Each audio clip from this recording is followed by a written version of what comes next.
On the first day of winter, the Duchess of Blackwood disappeared without saying goodbye. She did not take her jewels. She did not take her title. She did not take the royal fortune that belonged to her. All she left behind was a single leather-bound diary and a wedding ring resting on an empty pillow. For 10 years, the kingdom believed she lived the life of a fairy tale princess.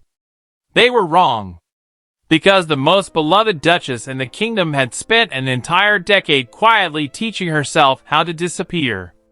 And the man everyone called her cold and heartless husband would soon bring an entire kingdom to its knees searching for her. This is the story of the Forgotten Duchess. Before we uncover the shocking truth, welcome to Awesome Tales. Please subscribe and tell us in the comments section where you're watching from. Now let's begin the story. If you are reading these pages, then I have finally found the courage to leave the only home I have ever known. Please do not mourn me. For 10 years, I have been slowly disappearing long before I ever walked away. The first snowfall of winter arrived early that year in the kingdom of Blackwood. The castle bells had not yet rung for dawn when the servants noticed something unusual. The candles outside the Duchess's chambers had burned low in their holders, untouched throughout the night. Lady Eleanor Blackwood had always been an early riser. Every morning without fail, she could be found tending to the white roses in her winter garden before the rest of the castle awoke. But not that morning. The royal maids waited patiently outside her chambers. Then 5 minutes passed. Then 10. Then 20. An uneasy silence settled over the castle halls. Finally, Lady Beatrice Widmore gently knocked upon the grand oak doors. "Your Grace? It is nearly dawn." No answer. She knocked again. "Your Grace?" Still nothing. What awaited them beyond those doors would shake the entire kingdom. The Duchess was gone. Her chamber was immaculate. There were no signs of struggle. No broken furniture. No shattered glass. No farewell address to her household. The fire in her fireplace had long since gone cold. Her favorite books remained neatly arranged beside her reading chair. Her royal gowns hung untouched inside their wardrobes. Her jewels were still locked safely inside their velvet cases. Nothing had been taken. Nothing. Except her. Then Lady Beatrice saw it. Resting silently upon a silk pillow lay two things. The Duchess's wedding ring. A leather-bound diary tied carefully with a white satin ribbon. Beside it rested a single white rose, freshly cut. Lady Beatrice's hands trembled as she untied the ribbon and read the first line written in Eleanor's elegant handwriting. "To the kingdom that remembered my title but forgot my heart." At that moment, the bells of Blackwood Castle began to ring. Once. Twice. 3 times. The bells had only ever been rung in this manner during times of war or royal tragedy. The Forgotten Duchess had vanished. The news spread through the kingdom like wildfire. Servants whispered through palace corridors. Nobles abandoned their morning councils. Marketplaces fell silent. By midday, every citizen of Blackwood knew that their beloved Duchess was missing. And yet, there was one person who had not spoken a single word. Duke Adrian Blackwood. The most feared nobleman in the kingdom stood alone upon the balcony overlooking the snow-covered castle grounds. His expression remained unreadable. His hands remained clasped behind his back. To the kingdom, he appeared exactly as he always had. Cold. Silent. Unmoved. The whispers began almost immediately. Perhaps she finally grew tired of her loveless marriage. The poor Duchess suffered in silence for years. I heard they have never danced together at the winter ball. The Duke has finally driven her away. No one noticed the wedding ring clenched tightly within Adrian's trembling hand. No one saw the sleeplessness hidden behind his stoic expression. No one heard the sound of a man's heart quietly breaking. 3 hours later, Adrian summoned the royal guard. Every knight in Blackwood stood before him inside the great hall. Snow clung to their boots as silence filled the chamber. Then, for the first time in 10 years of marriage, Duke Adrian Blackwood's voice faltered as he spoke. "Find her!" The captain of the guard bowed. "Your Grace, where should we begin?" Adrian's eyes fell upon the white rose resting beside Eleanor's diary. For the briefest moment, the cold duke that the kingdom feared simply looked like a husband who had lost the most precious thing in his world. Then he answered quietly, "Everywhere." He paused before adding words that would soon echo throughout the entire kingdom. "Bring my Duchess home." The kingdom of Blackwood believed they were witnessing the end of an unhappy marriage. They could not have been more wrong. For hidden within a simple leather-bound diary was a love story that had waited 10 years to be told. And before winter came to an end, an entire kingdom would discover that the Forgotten Duchess had never been forgotten at all. They called me the luckiest woman in Blackwood. I often wonder if happiness looks different when viewed from the outside. 10 years earlier, long before the kingdom mourned the disappearance of its Duchess, the kingdom of Blackwood celebrated what many called the most magnificent royal wedding in its history. The castle bells rang from sunrise until dusk. White roses adorned every street in the capital. Thousands of citizens gathered outside the palace gates hoping to catch a glimpse of the young couple destined to become the pride of Blackwood. Lady Eleanor Ashford was only 18 years old. Graceful, kind-hearted, and breathtakingly beautiful, she possessed an elegance that seemed untouched by vanity. Her silver-blue eyes, so often whispered about among the royal court, held both innocence and quiet strength. She was beloved not because of her beauty, but because of her heart. The kingdom adored her long before she wore a crown. And then, there was Duke Adrian Blackwood, the youngest duke in the kingdom's history. A decorated war hero, feared by his enemies, respected by kings, admired by noble women throughout the realm. No woman in Blackwood had ever succeeded in capturing his heart, until the royal announcement changed everything. His Majesty King Alistair hereby announces the engagement of Duke Adrian Blackwood and Lady Eleanor Ashford. The kingdom rejoiced. Poets wrote songs in their honor. Artists painted their portraits.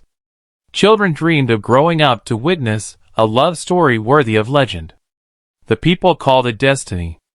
Little did they know that destiny would ask far more of these two souls than anyone could ever imagine.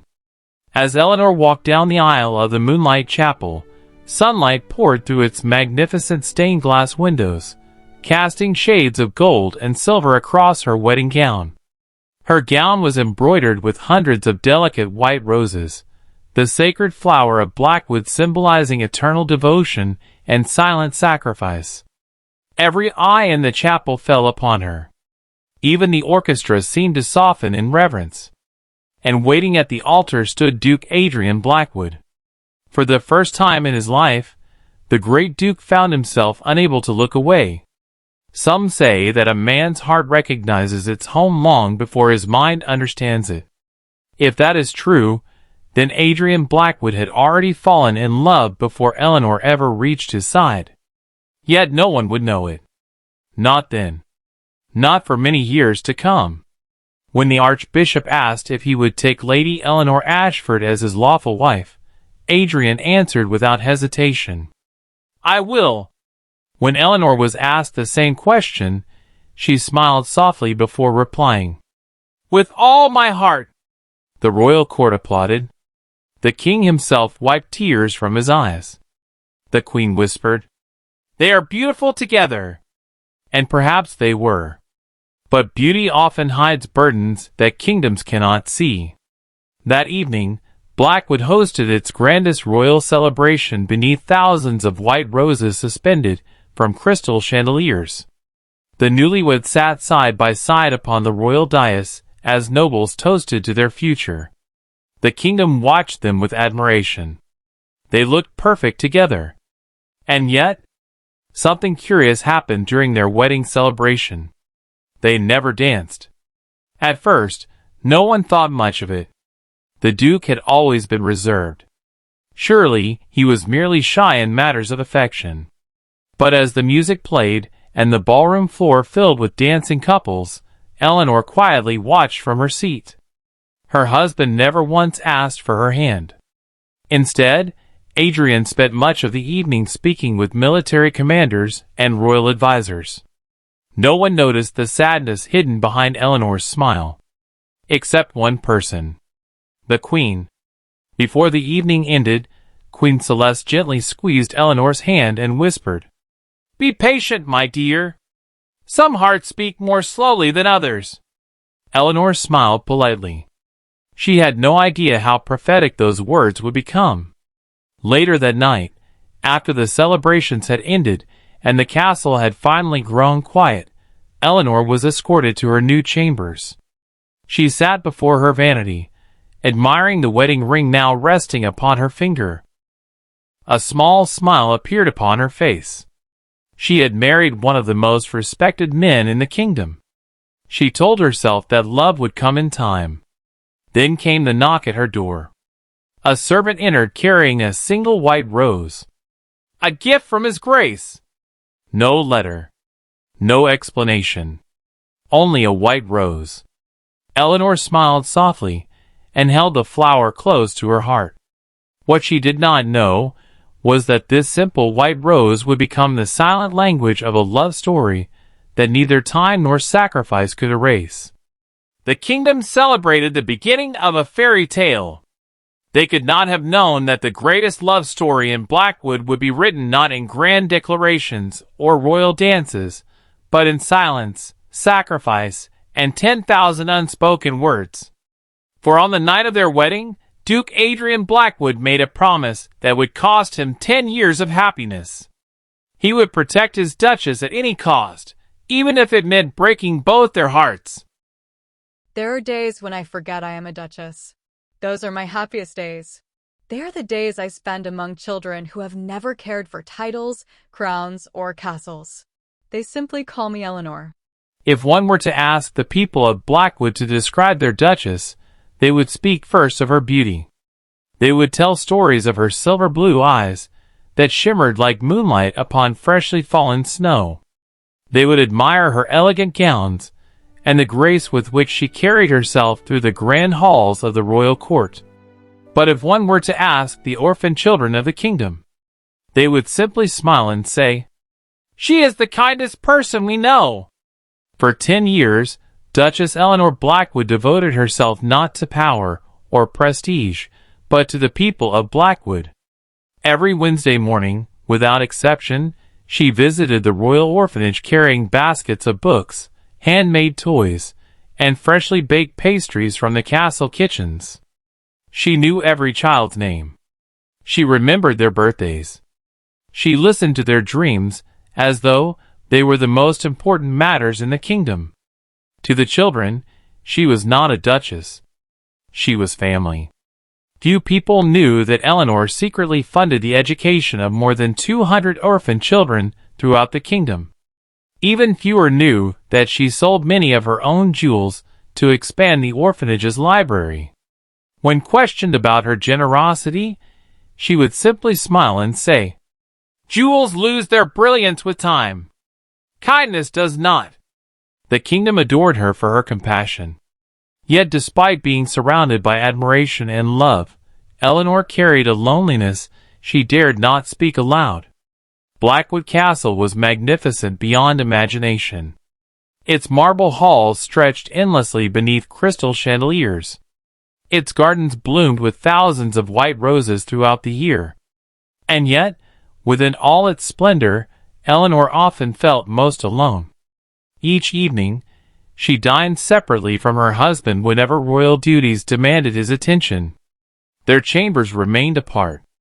Their conversations were polite, respectful, and painfully brief. Never once had Duke Adrian spoken harshly to her. Never once had he raised his voice or treated her with cruelty. His greatest crime was something far more heartbreaking. He had become a stranger she had quietly fallen in love with. In the quiet hours of the night, Eleanor often sat beside the castle windows, with a candle illuminating the pages of her diary. She would write of her hopes, her fears, and the dreams she carried in silence. One particular entry would later bring an entire kingdom to tears. Year 3 of my marriage.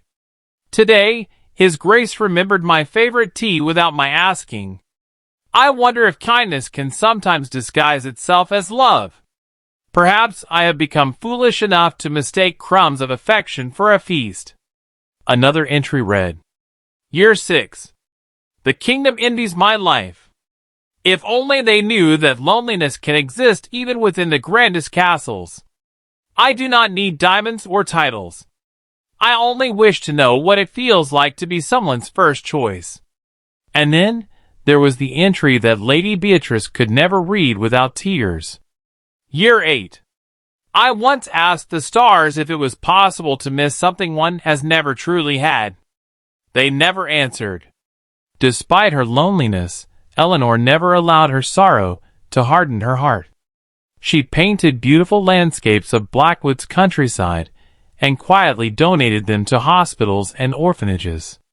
She spent long afternoons reading poetry to elderly citizens who lived alone. She personally arranged winter supplies for struggling families throughout the kingdom. No act of kindness was ever too small for her attention. Unknown to her, there was always one person quietly observing these acts from afar. Duke Adrian Blackwood.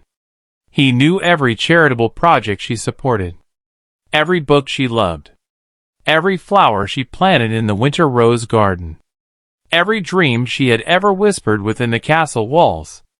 The kingdom believed he scarcely noticed his duchess. They could not have been more mistaken. One snowy evening, Eleanor received yet another anonymous gift delivered to her chambers. Inside a beautifully wrapped box rested a leather-bound collection of her favorite poetry, a silver bookmark engraved with white roses, a handwritten note that simply read, May your beautiful heart always find reasons to smile. No signature accompanied the gift. For 10 years, Eleanor believed these gifts came from an unknown admirer somewhere within Blackwood.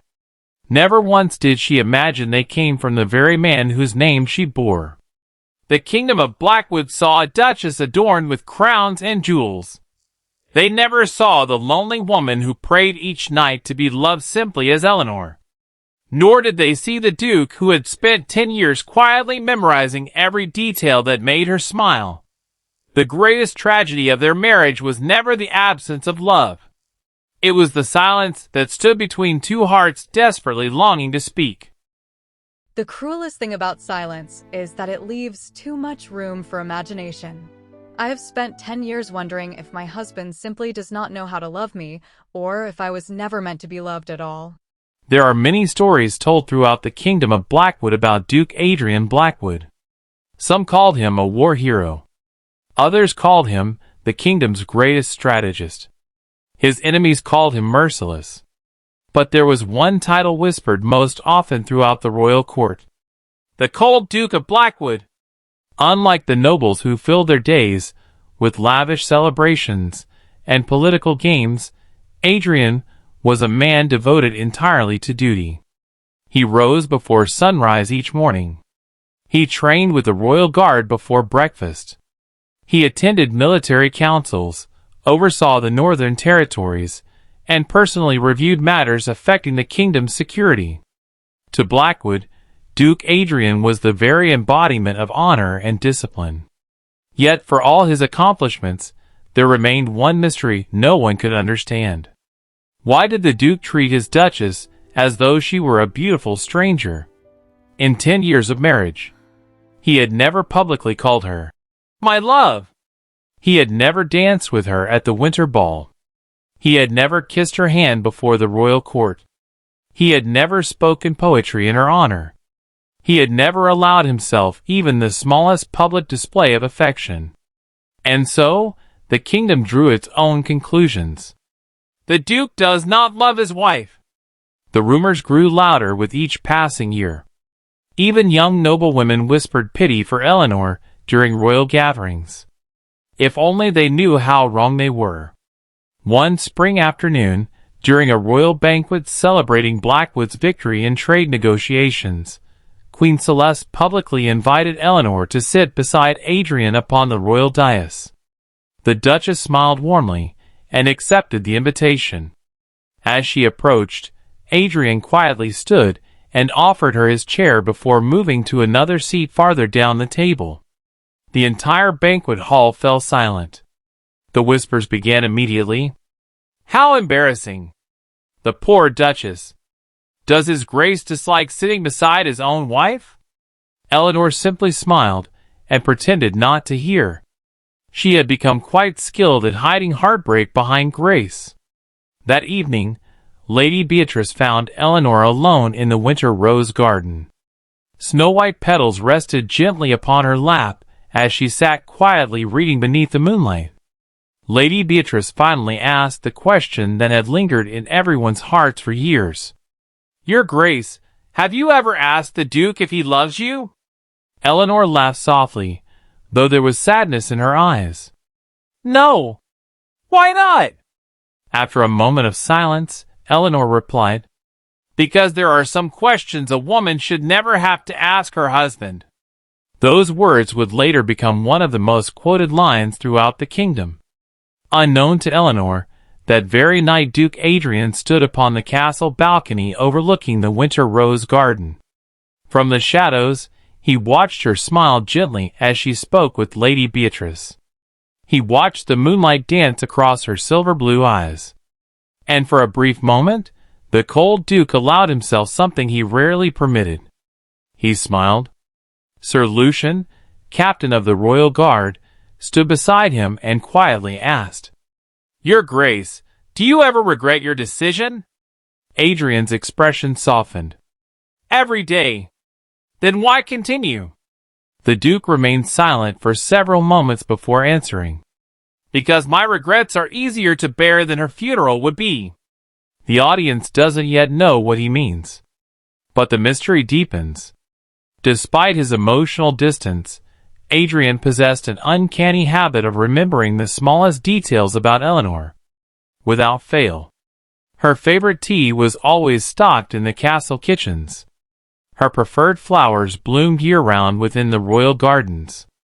Every charitable request she submitted was quietly approved.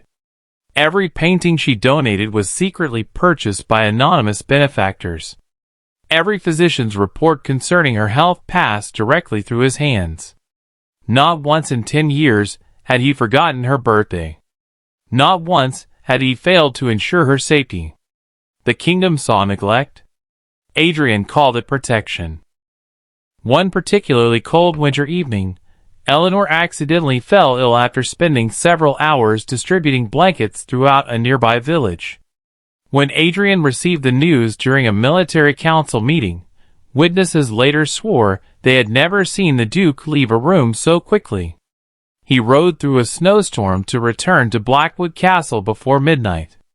And yet, when Eleanor awoke the following morning, she found only warm medicine beside her bed, and a white rose resting upon her bedside table. No note. No visitor. No explanation. She smiled sadly and whispered, "Whoever you are, thank you." Meanwhile, Adrian spent the remainder of the night outside her chambers ensuring her fever had broken. He never once entered her room. The Kingdom of Blackwood believed Duke Adrian Blackwood incapable of love. Perhaps they were right. For what kind of man loves a woman enough to memorize every detail of her existence, yet deprives himself of holding her hand?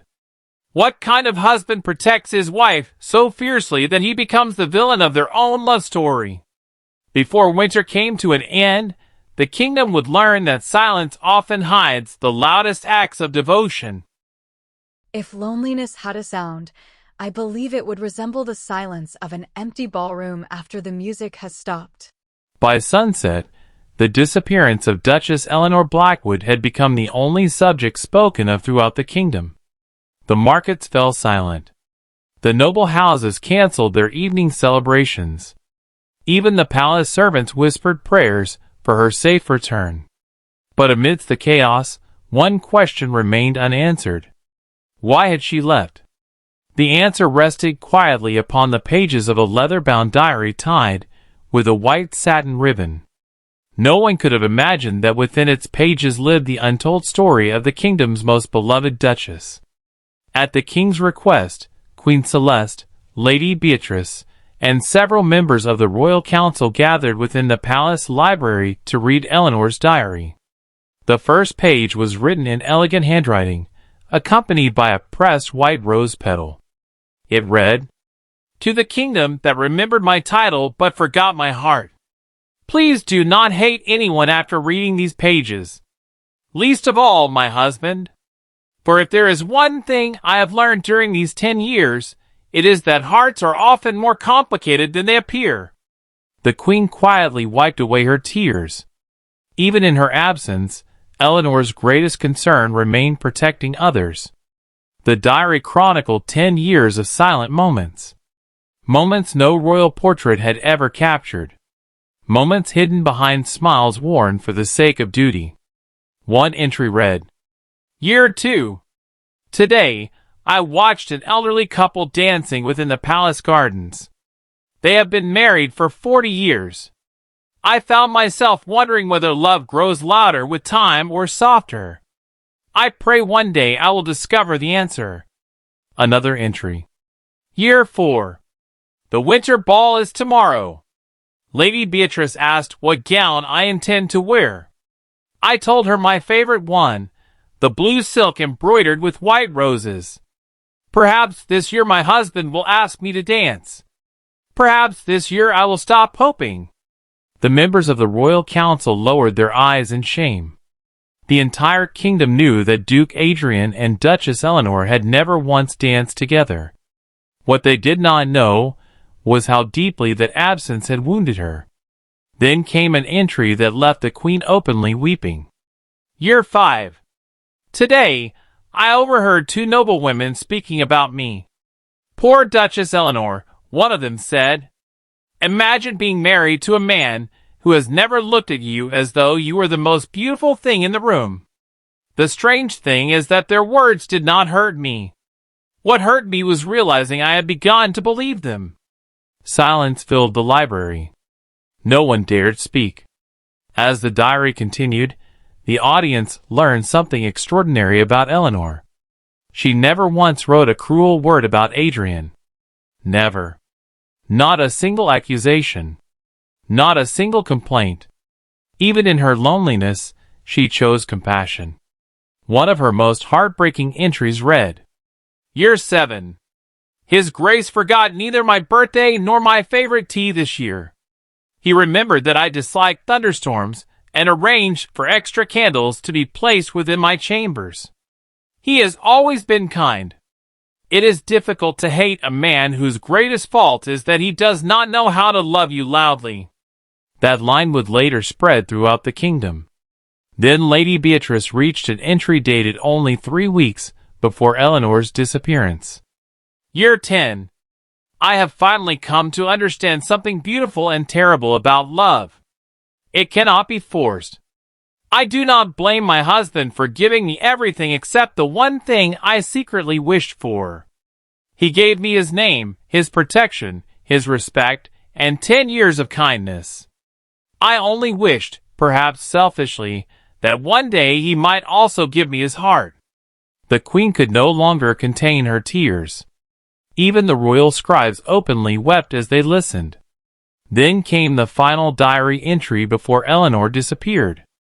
"If I should ever leave Blackwood, know this, I do not leave because I am unloved. I leave because I have finally learned that sometimes loving someone means giving them the freedom to live without the burden of your expectations. Do not mourn me. And please, tell my husband that I have always been grateful for every white rose." No one in the room understood the significance of that final sentence. Not yet.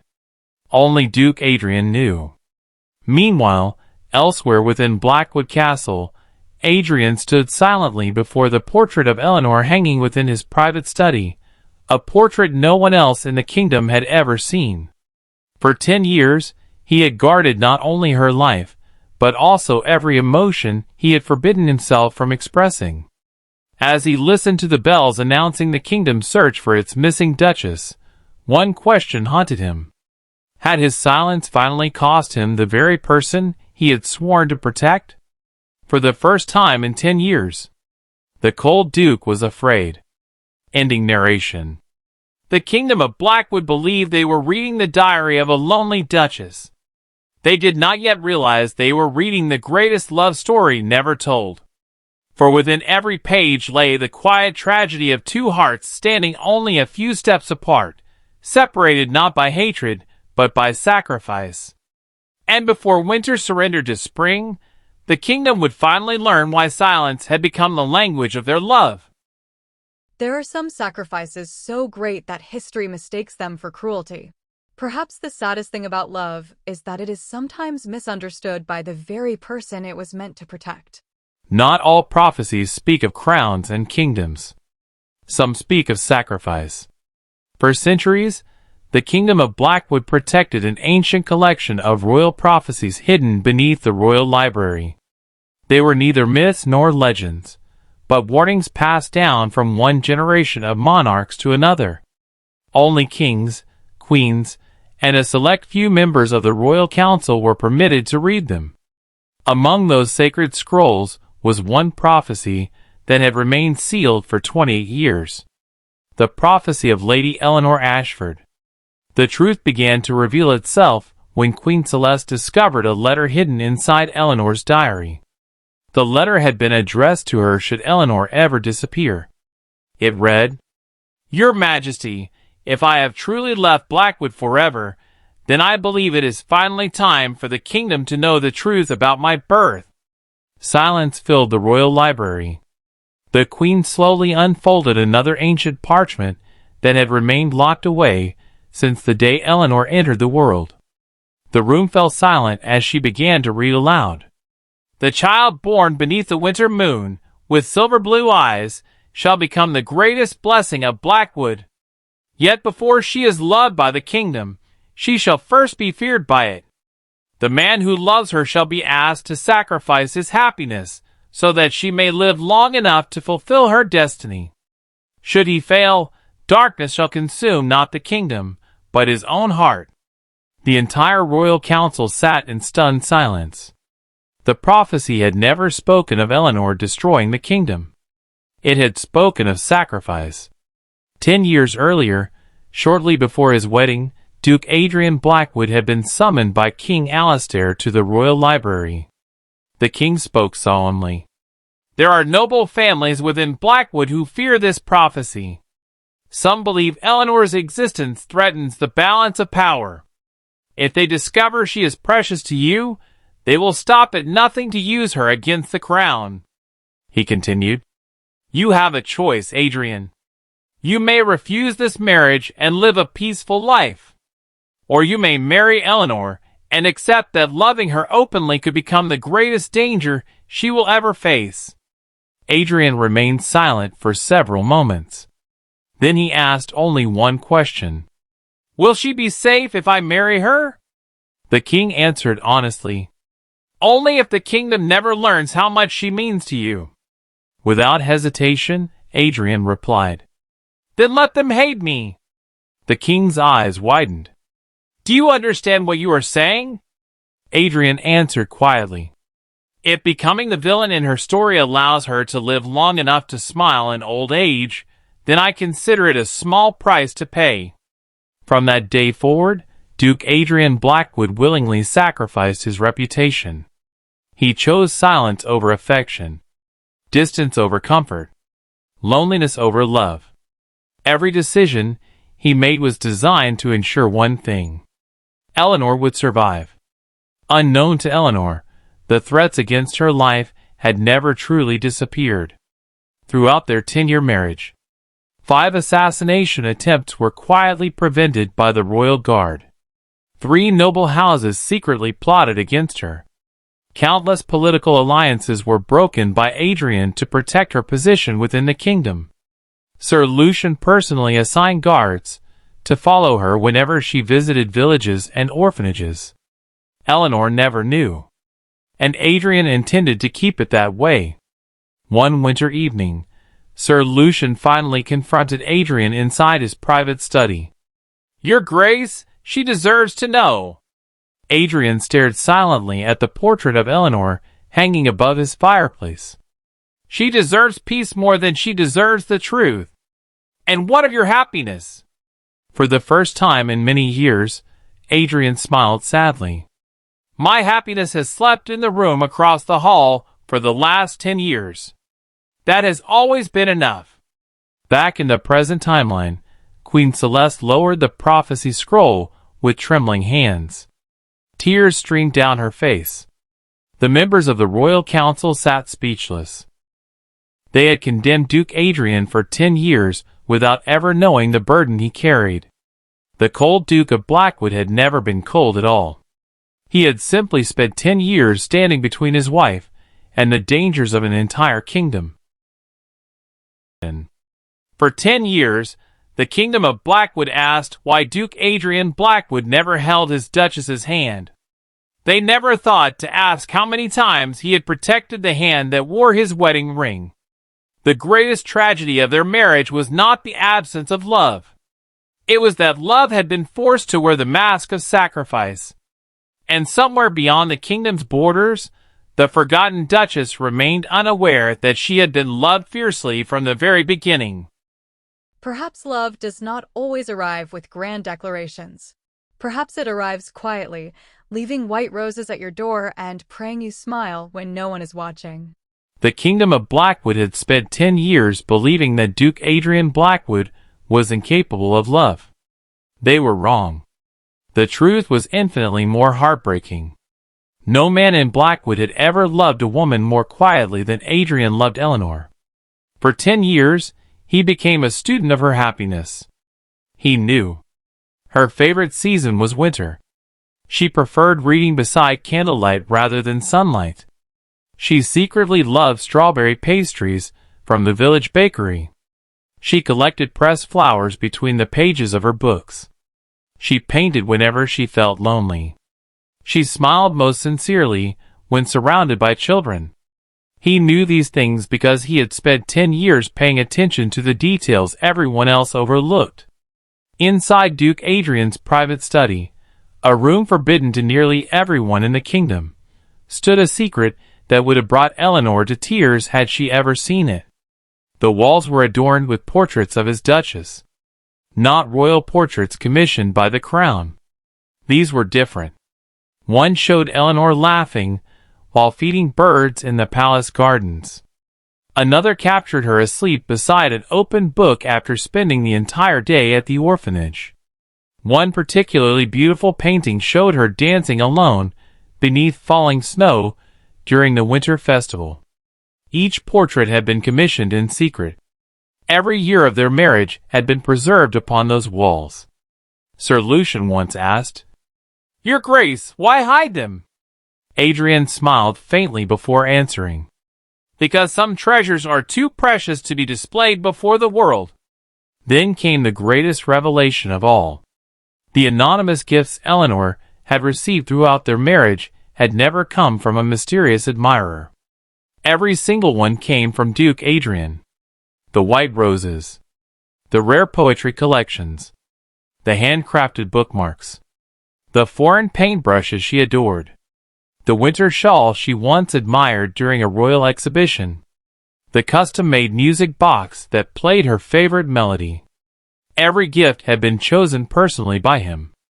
And every gift had been delivered anonymously because Adrian feared that openly cherishing her would paint a target upon her back. The kingdom sat in stunned silence as the truth unfolded. But perhaps the most heartbreaking secret remained hidden within the Moonlight Chapel. Every year, on the anniversary of their wedding, Adrian left Blackwood Castle shortly before midnight. Alone. He carried only 2 things. A single white rose. His wedding vows. For 10 years, He had knelt within the chapel where they were married and renewed his vows to Eleanor in complete solitude. He whispered the same words every year. "I choose you again." No witnesses. No applause. No audience. Only a husband keeping promises his wife never knew he made. One year, Sir Lucian accompanied him and quietly asked, "Does your grace believe she will ever know how deeply she is loved?" Adrian remained silent for several moments before replying, "No." "Then why continue?" The Duke smiled sadly. "Because love that expects recognition is merely a transaction. I promise to love her, not to be thanked for it."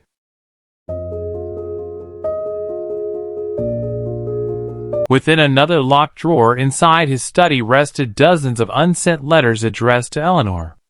He had written one every year since their wedding. One letter read, "My dearest Eleanor, today you laughed while teaching a little girl how to paint white roses at the orphanage. I fear I have spent more time admiring your smile than any portrait artist could ever capture. I pray heaven forgives me for wishing I were brave enough to tell you." Another read, "My Duchess, you apologized to me today for speaking too much during dinner. If only you knew that your voice has become my favorite sound within these castle walls.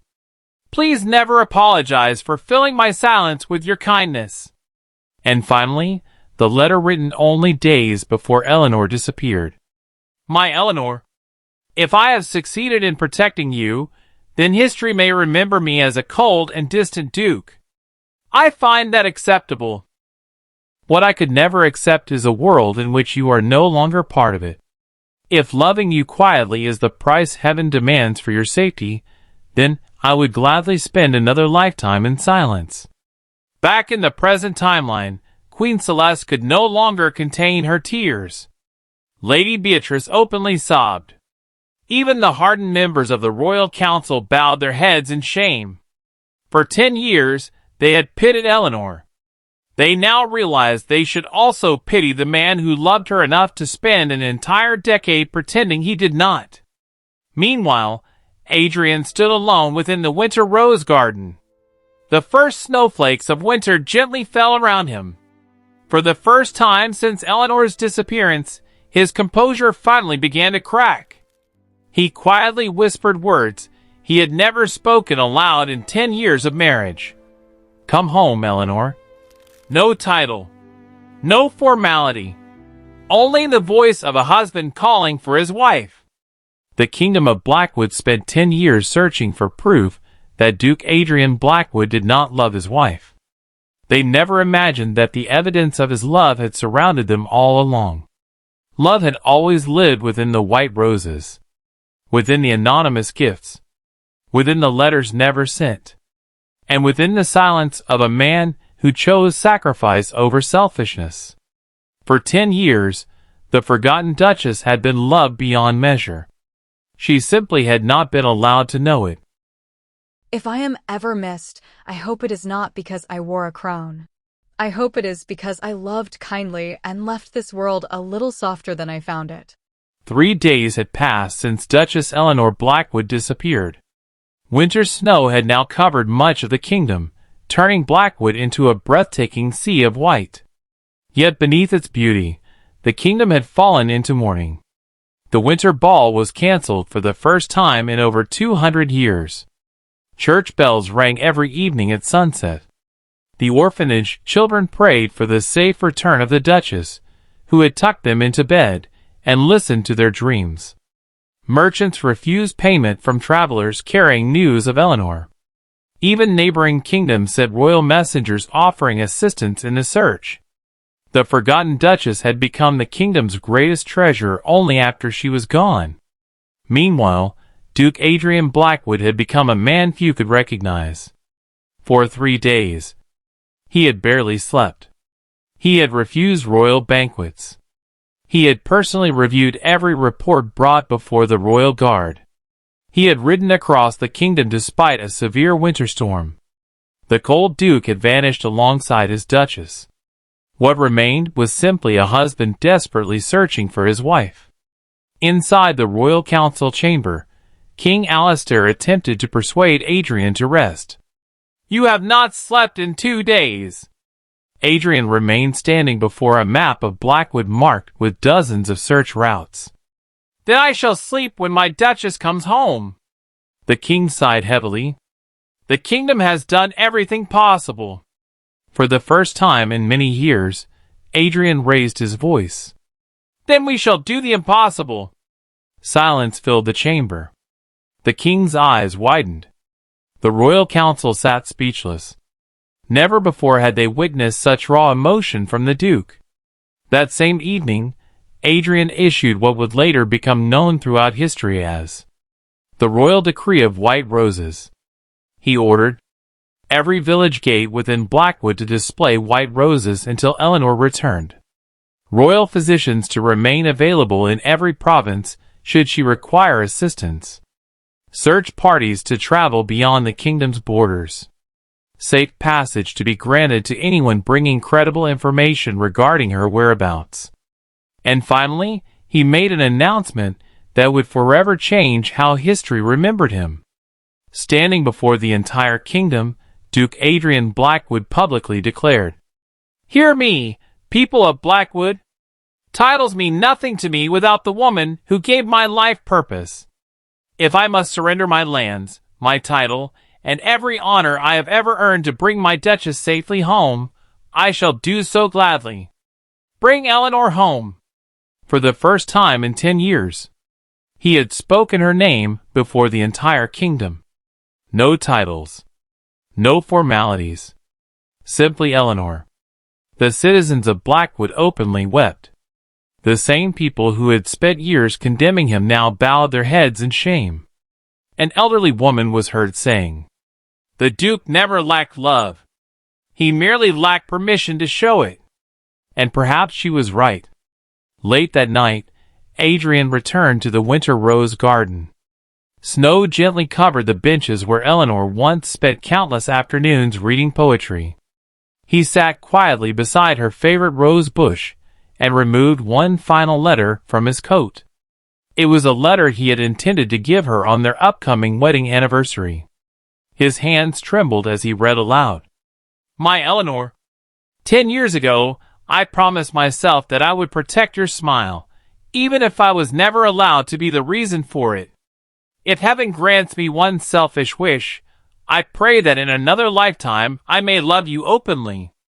And if this lifetime is all we are given, then know this.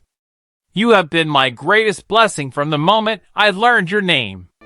For the first time since their marriage, Duke Adrian Blackwood began to cry. No soldiers stood beside him. No royal duties demanded his strength.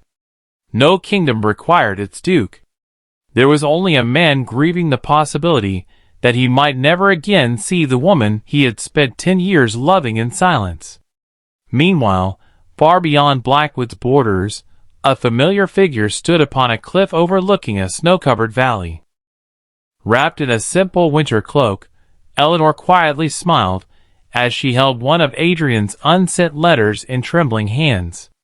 Her silver blue eyes filled with tears as she whispered, "Oh, Adrian! Why didn't you tell me?" The Forgotten Duchess had finally begun to understand the truth, and it was more beautiful and more heartbreaking than she could ever have imagined.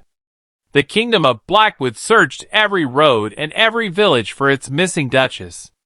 They never imagined that the greatest journey was the one taking place within 2 wounded hearts. For 10 years, silence had protected them. Now, only truth could bring them home. And somewhere beneath the same winter sky, 2 souls, who had spent a decade loving quietly, were finally learning how to hear one another. For 10 years, I prayed for someone to love me loudly. I never imagined heaven had already answered my prayer in silence.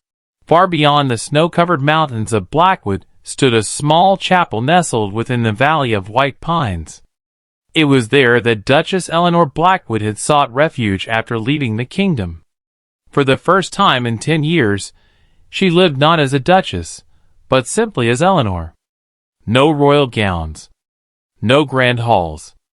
no titles to carry, only silence and the freedom to understand her own heart.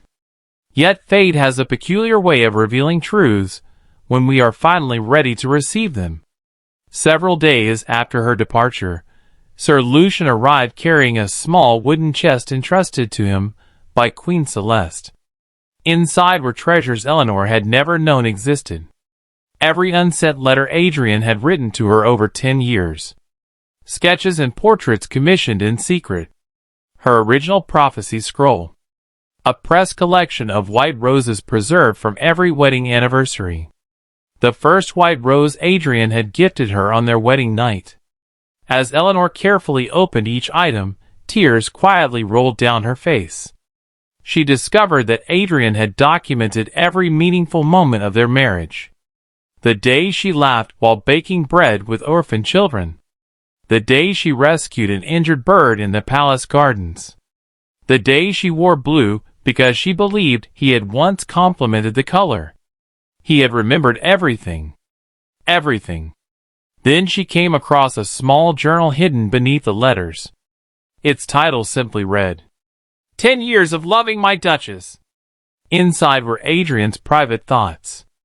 One particular entry stopped Eleanor's heart. Year 1. She smiled at me today while thanking me for a white rose. She looked disappointed when I did not stay longer. I have discovered something terrible. I am already beginning to love her. Another entry read, Year 5. Tonight was the winter ball. She wore a silver blue gown more beautiful than moonlight itself. I stood 10 feet away from her for 3 hours because I feared I might forget myself and ask for a dance I am not allowed to have. And finally, Year 10. She believes herself forgotten. How tragic that the woman who occupies every corner of my heart believes she lives there alone.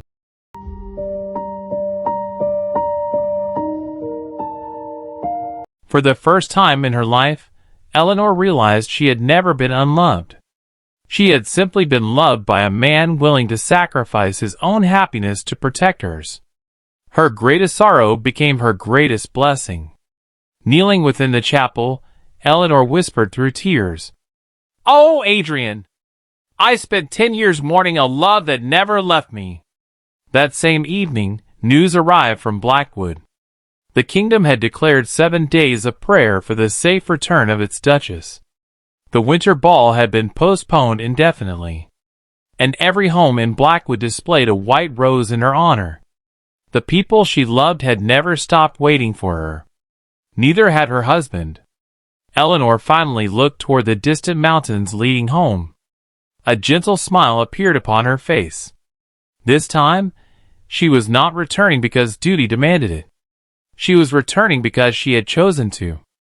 For the very first time in 10 years, she would walk back into Blackwood not as a lonely duchess seeking love, but as a woman who finally understood that she had been cherished all along. Meanwhile, inside Blackwood Castle, Adrian sat quietly before the fireplace holding Eleanor's wedding ring. The once feared Duke looked exhausted beyond words. Then suddenly, the castle bells began to ring. Once, twice, 3 times. Sir Lucian burst through the great doors with tears in his eyes.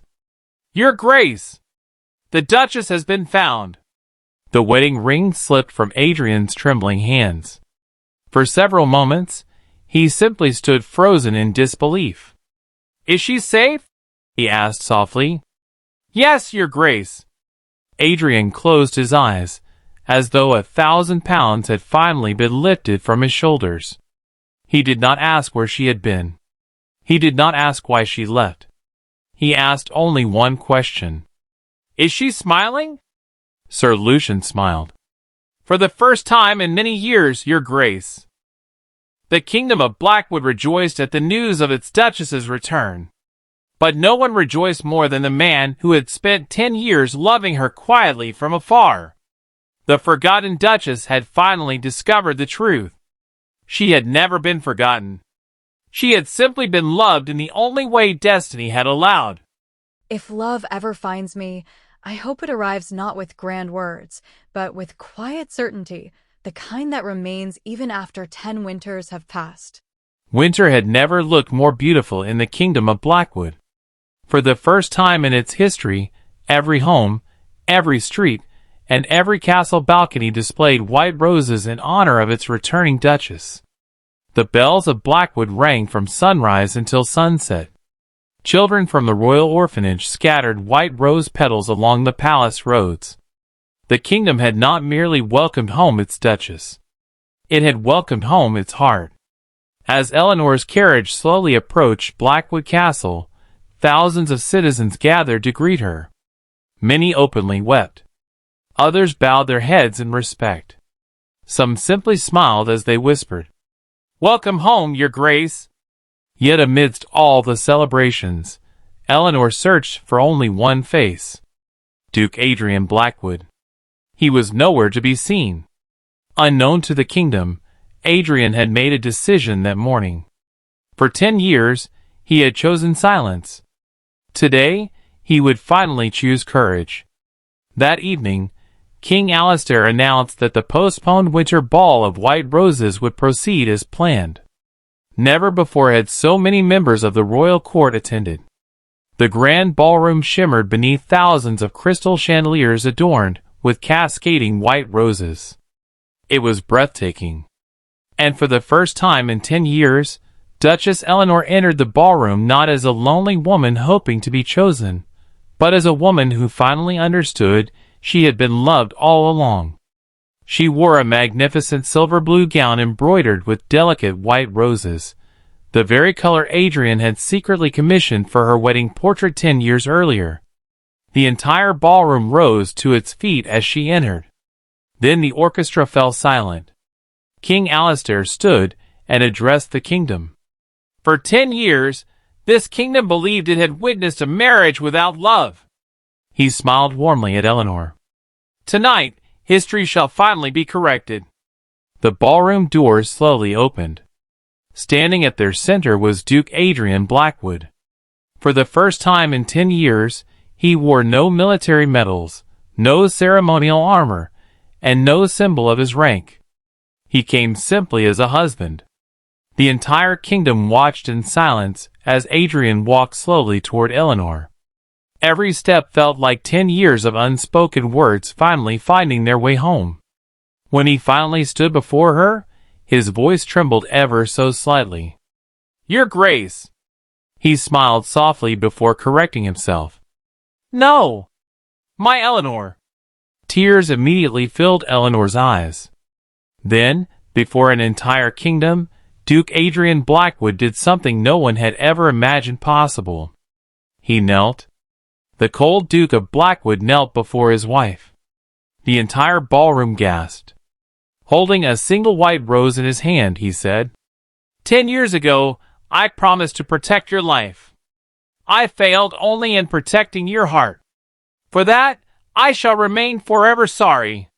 He continued, "I owe you 10 years of dances, 10 years of laughter, 10 years of words I was too afraid to speak.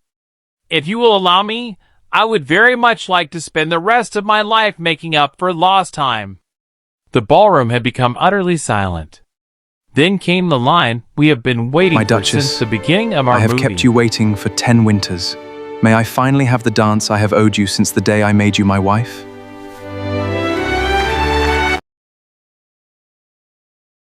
Goosebumps everywhere. Eleanor smiled through her tears before gently taking his hand. "My Duke, I've been waiting my whole life." The orchestra began to play. White rose petals slowly descended from the ceiling of the grand ballroom as Adrian and Eleanor shared their very first dance as husband and wife. No words were necessary. No kingdom existed in that moment. Only two souls who had spent 10 years loving one another in silence. As they danced, Eleanor whispered softly, "Why didn't you tell me?" Adrian smiled. "Because I was afraid I might never stop." She laughed through her tears. "Then promise me something. Anything. No more silent love." He gently kissed her forehead and replied, "Never again." Months later, the kingdom officially amended its royal records. History would no longer remember Eleanor as the Forgotten Duchess. Instead, she would forever be known as the Duchess of White Roses. Her prophecy had finally been fulfilled, not through war or power, but through compassion, sacrifice, and a love story that changed an entire kingdom. The Winter Ball of White Roses became an annual celebration honoring silent acts of kindness throughout Blackwood. And Duke Adrian Blackwood? He finally learned that loving Eleanor openly was the greatest privilege of his life. History remembers kings for the battles they fought and queens for the crowns they wore. But the kingdom of Blackwood would forever remember a duchess who taught them that love is not measured by how loudly it is spoken, but by how faithfully it endures. They called her Forgotten. History would remember her as the woman who was loved so deeply that an entire kingdom had to learn how to recognize it. And somewhere beneath a sky of falling white roses, two hearts finally found the words they had spent 10 years waiting to say. "Welcome home, Mother, Duchess." Mother says you're spoiling me again. Impossible. I've only spoiled your mother for the last 20 years.